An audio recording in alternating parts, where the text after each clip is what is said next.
I have some big news for you guys, okay? The patch notes came out for 1.06, and they are so big. They are so big. I'm going to try to skim through it for you to save you some time, because if you read it word for word, it'll take you like an hour to read that thing. Maybe not an hour. It feels like an hour. It's a lot. There's a lot. So long story short, pretty much every single thing that we saw in the PTR went through to live, even the crafting. And the crafting, they talk about it like it's no big deal. It's almost like a side note in there, just hidden in there. But let me go through this and try to find all the big highlights for you, okay? So we got Into the Void. I will link this in the description in case you want to read the full things. So the Void Gauntlet, new enemies, balance, and bug fixes. Spotlight, Void Gauntlet is brand new. Annihilation Tree, Decay Tree, buffs, debuffs if you're not familiar, and it can heal some, and lifesteal. We got new enemies, the Vangarian Knights. This is some low-level stuff, though, but it's like a foreshadowing of what the expansion's going to be. So there's that to look at.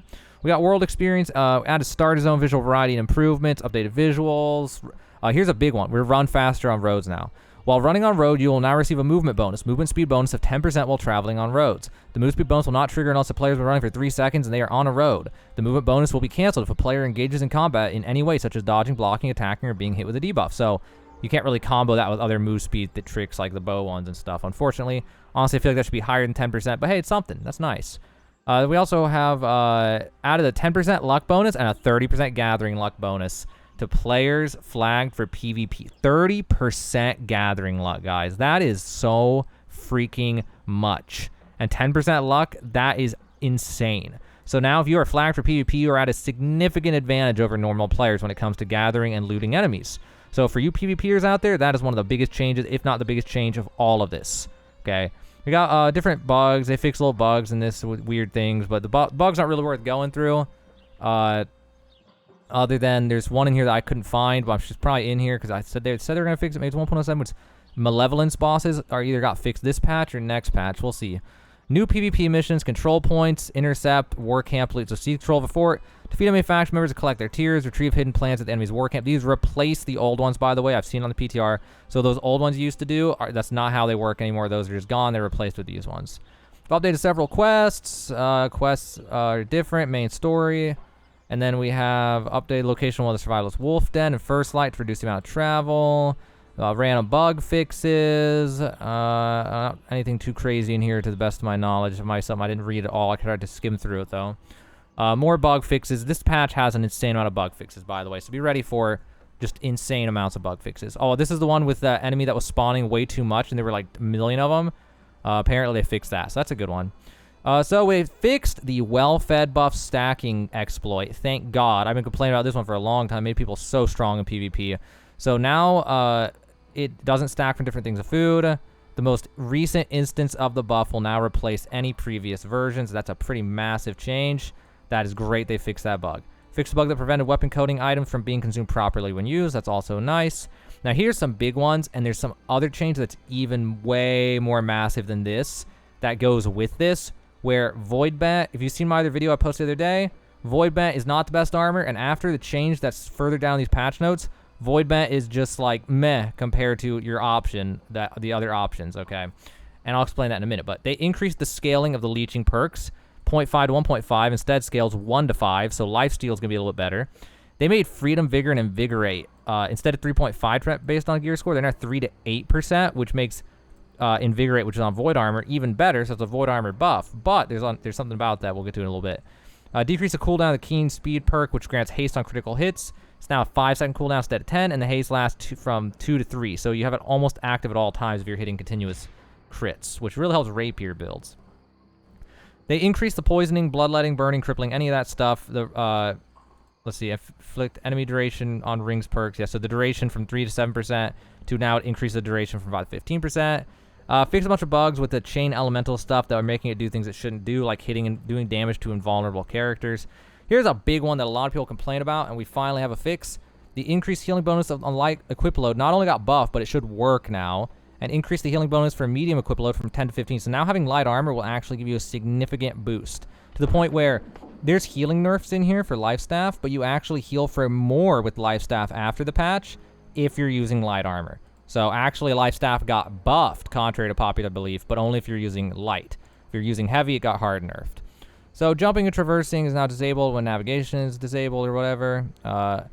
Updated jump in place to allow translation while in air. Various bugs. Fixed issues with this, issues with that. Bunch of random bugs, crazy bugs. Fixed an exploit in duels, making so people don't get durability damage while gathering, which is insane. I don't know why anybody even bother exploiting that. That sounds like the most pointless exploit ever. So they reduced the damage reduction provided by 250 con bonus from 80 to 60%, which is going to be helpful to make tanks a little squishier. Fixed the bug that caused it to trigger on blocked hit, which will make tanks a little bit tankier because they can't accidentally trigger it on a hit that would have done no damage. And then they fixed the bug that was preventing players from dodge canceling out of attacks during an ability's recovery window when the 250 strength bonus was active. And then here's some stuff. So dodge fixed an issue causing two-handed melee and magic staff dodge rolls to have a smaller invulnerability window than the other weapon types. Pretty cool stuff there. Stuff with inconsistencies of dodging, cancel timings, and things. Not really sure exactly how that translates. You can't buff and debuff siege weapons anymore, which apparently was a thing. Disabled collision on inferno traps. People can't get stuck on them. Makes the players can't deal damage through gates on fort. Outpost rush battlebred got hard nerfed from 15 to 5%. Damage reduction with Baroness got nerfed to 15%. And the damage and defense on the commander tent got nerfed by these to that. Okay. Notable bug fixes backstab. Backstab could trigger it from the front. That got fixed. On block got triggered on things that shouldn't have got triggered on. It fixed an issue where various passive and perks cooldown timers were being removed when swapping weapons or unequipping gear, which was affecting Ice Gauntlet and making it OP or something. Or not OP. It was making it bad. I can't remember. Ice Gauntlet, there was something there. So we got all this. So Warhammer got a buff for the abilities that they don't normally use. And then for the ones that use a lot, got reduced the rend effectiveness from 20% to 10%, unless I'm getting Shockwave mixed up with another ability. Path of Destiny, they fixed a bug with it, and that's it. Increased stamina generation, debuff from 15 to 20. Lifestaff got hard nerf, but only for heavy armor. Reduced base healing by 20% across the board to account for the increase in healing from equip load. Normalized all target healing spells to have a max range of 25 meters. So that's a buff to the range. So honestly, if you're wearing light armor, your life staff actually got buffed, guys. But you just can't do the tank healer as good anymore. Sacred Ground, reduce the effectiveness of the Fortify perk for it from 3 to 15 to 3 to 10. Stamina regeneration cut in half. Splash of Light, it got buffed, but nobody uses it. Orb of Protection was being refreshed by the healing applied by protectors. Whatever, fixed issues. Light's Embrace, connection got upgraded. Nobody uses that, though. Reduce the healing bonus effectiveness from a range of 10 to 30% to a range of 20% for the passive of Blessed. So a little bit of nerf there. Hatchet, I don't remember. These ones, you guys might just want to go through these one by one. I think Hatchet got buffed on a lot of abilities. Great Axe got changed on a few things, but nothing too crazy changed with that. Bow got generally buffed on most things. And then Sword got buffed on some things.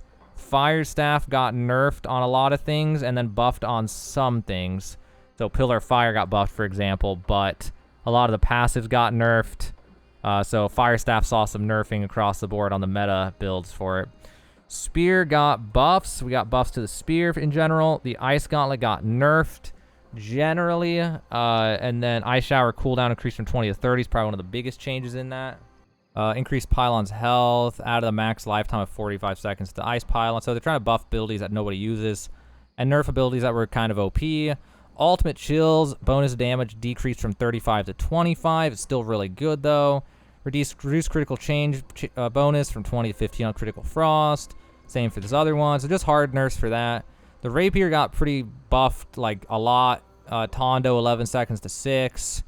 Base stun from Riposte, 1.5 to 2. Cooldown reduced. A lot of buffs. A lot of buffs there. Musket got increased base damage 2.5%. A lot of buffs. Musket just got buffed. AI, they've got new enemies. Withered Swarmancer, Withered Beetle, Lost Shaman, Lost Alligator Pet, Skeleton Mage, Corrupted Villagers. The strong Corrupted Laborer has put down his pickaxe, picked up some weights, now looking larger than ever. Villagers have had their attack sets reviewed and reworked to better differentiate them.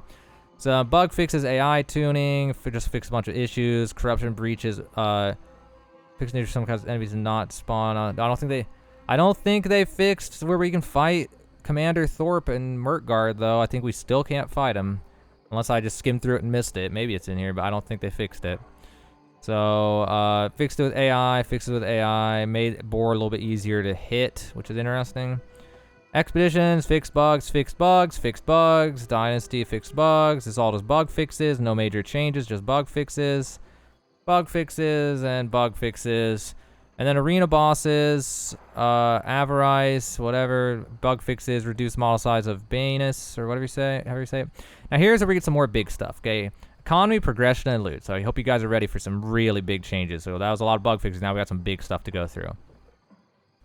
So faction change cooldown has been reduced to 60 days, down from 120, to help people be able to join the underdog faction and make them not suck for as long. Repair kit weight has been reduced to almost nothing. That's not really good, but here's the big freaking change. I alluded to this earlier. Added the item chunk of consecrated iron to the top rank of the faction shop for all factions. Chunks of consecrated iron are used to craft the resilience perk for armor items. So if you saw my last video on alternatives to void armor for PvP, thanks to this, now you're one random roll away with perks to having armor that is as good as void armor, but without having to spend the money on void ore. Instead, you get your armoring to 200, and then you can get gear that is comparable to void armor, void bent armor. But now you can guarantee the resilient, and if you really want the invigorated, it's just like one roll away. You just got to get one, or you get something comparable, and you've got armor that's just as good or better than void. And if you get 600 on the random stuff, then now you've got better than void, because luck does literally nothing in PvP. PvE, void's still pretty damn good, though. Okay, so trading posts are now linked. So they went through with it. Trading posts are linked now. Taxes are paid where you listed or where you bought. That's where the taxes are paid. Now you get the maximum days are now 14 days. Reduced durability loss from PvP deaths by 10%. And guys, in case you guys are one of the people watching my channel and watch these videos and sub to me and got insider trading tips, the honey change went through in this patch. Same for the milk. So milk and honey are going to go through the roof. So if you guys haven't already bought them, you might want to buy them now before the servers go down. Servers go down in, let me check. Servers go down 8 a.m. Pacific or Eastern time, 5 a.m. What time is that? 5 a.m. Pacific time. And then if you live in Paris, it is 2 p.m. That is what time they have picked for it this time. So back to the economy. Housing taxes are now due every 7 days instead of 5. No changes to cost though, so it's just cheaper now to pay taxes. Reduced territory standing gains from cooking.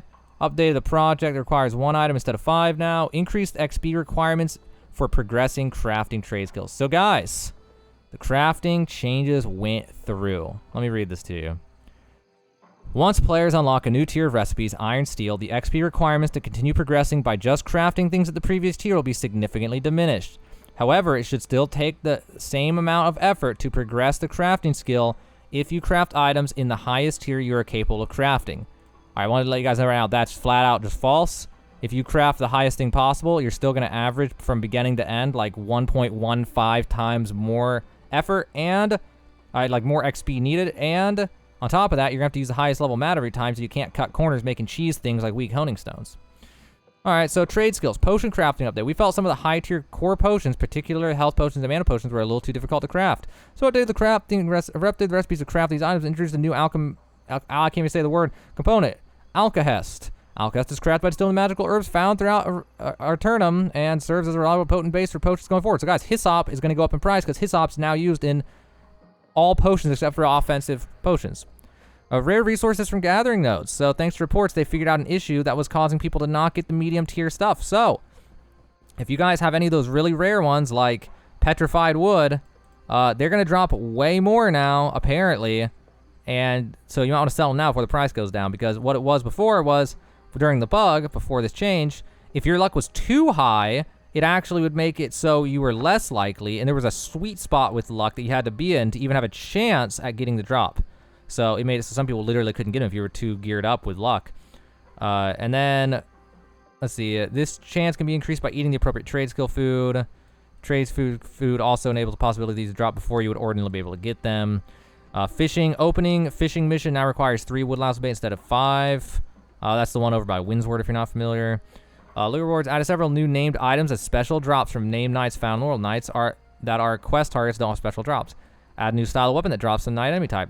Rook's defense tower shield now has a tower shield appearance instead of a kite shield appearance. Add a set of weapons designed by the participants of the Battle for New World event. These weapons are tier 5 and capable of being legendary if they roll gear score 600. Very interesting. Very, very interesting on that. We'll look into that. So make sure you subscribe because I'm going to investigate that more. Okay, can no longer create buyers for items that cannot exist. Bug fixes, bug fixes, bug fixes. UI, streamer mode. And this is the best part. If you're not a streamer, you may want this.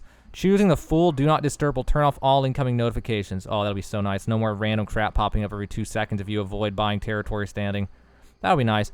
Players can now individually block company invites, group invites, friend invites, coin transfer, trade requests, dual requests, and chat direct messages. Add notifications to the sending player to let them know that their invites requests are blocking when sending to a player actively using streamer mode. Salvage and repair. Add a tooltip on damaged gear indicating how to repair.